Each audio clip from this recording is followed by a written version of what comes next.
Brandverse is a business within a business within a business. It's an onion.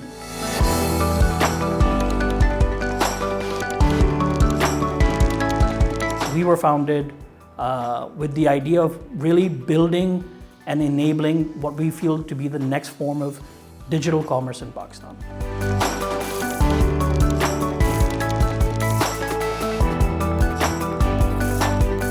Over the course of the last few years, we've brought more than 55,000 products online, right? And that continues to grow every day and every month.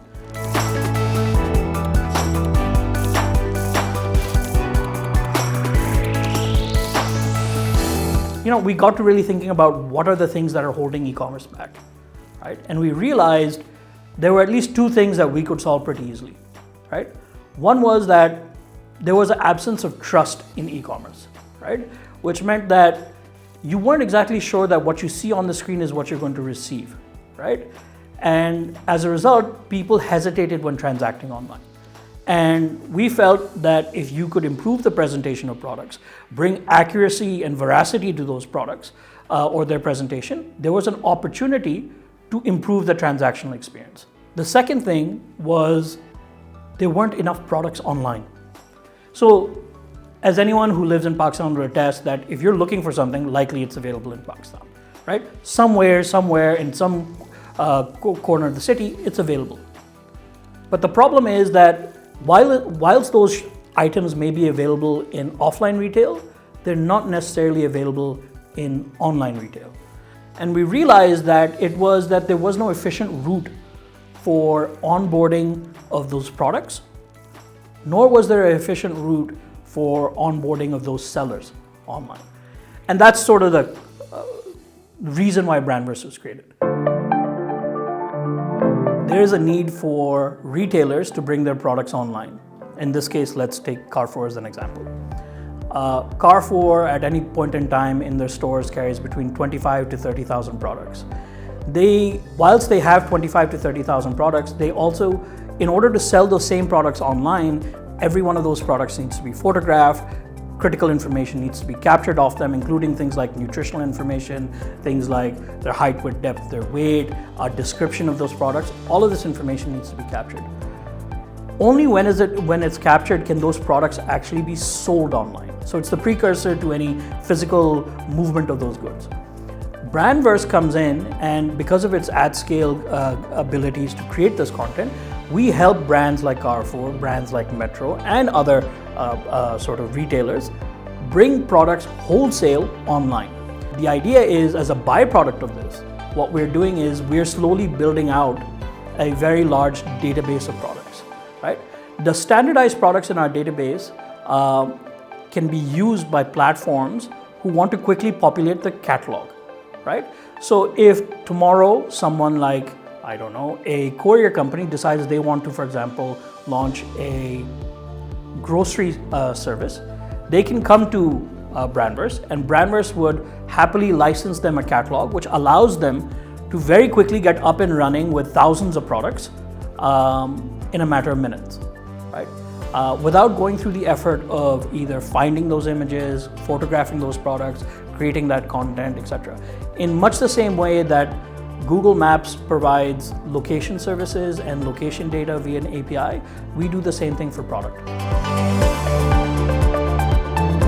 Chikoo is a platform that enables any seller, regardless of their technical sophistication or the size of their business, to start selling online in a fashion that is not different than any of the larger platforms. What we're effectively doing is democratizing the technology that makes e-commerce possible and sachet-sizing it, right? And bringing it in reach of every business in Pakistan. Which means for a small retailer, they can have a fully functioning website up and running with 100% of their products that they sell today, right? Online in a matter of hours, right? And they can then start offering digital convenience of transacting, right? To all of their consumers, captive, new, and old. Today, e-commerce represents what? 3-4% of the retail economy. That means 96% of the retail economy is still happening offline. That is the bigger piece of the puzzle that we're trying to solve for.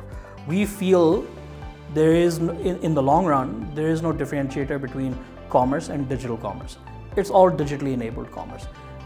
And we basically want to solve for that. If you talk about what we're looking to see, we're looking to bring digital convenience to your everyday transaction. Well, it's interesting. I think one of the fundamental problems we have in Pakistan is we make a tremendous amount of different types of goods. Some of our goods are renowned in terms of quality. Some of it is just in terms of assortment and variety. But one of the biggest issues we have as manufacturers in Pakistan is we're unable to move up in the value chain or improve the perception of our products because for a very long time we've been unable to present them properly. You will appreciate the fact that if you're unable to present something properly, it's very difficult to change the perception of those products in terms of quality. And one of the simplest ways to do it is to make sure that your products are photographed properly, right? At Brandverse, because we have world-class photography solutions that are used by some of the leading brands in the world, including IKEA, including Gap, including sort of H&M, we are able to capture the quality and the detail required to present products properly at an international stage. We're working with folks that were previously otherwise outsourcing a lot of this work to companies in Spain, in the United States. We're happy to now offer the same services, the same quality without compromise in Pakistan at a fraction of the cost they were otherwise incurring. When a lot of people come visit Brandverse, they talk about the fact that it feels like a very different organization, right?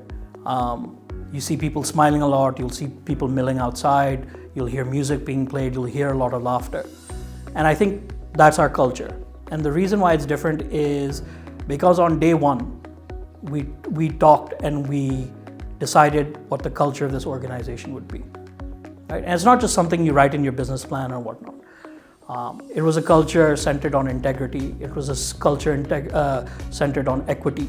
It was a culture that was decided we were going to be from day one inclusive, right? And not just because it looks good to a particular investor or whatnot, it's because it was the right thing to do.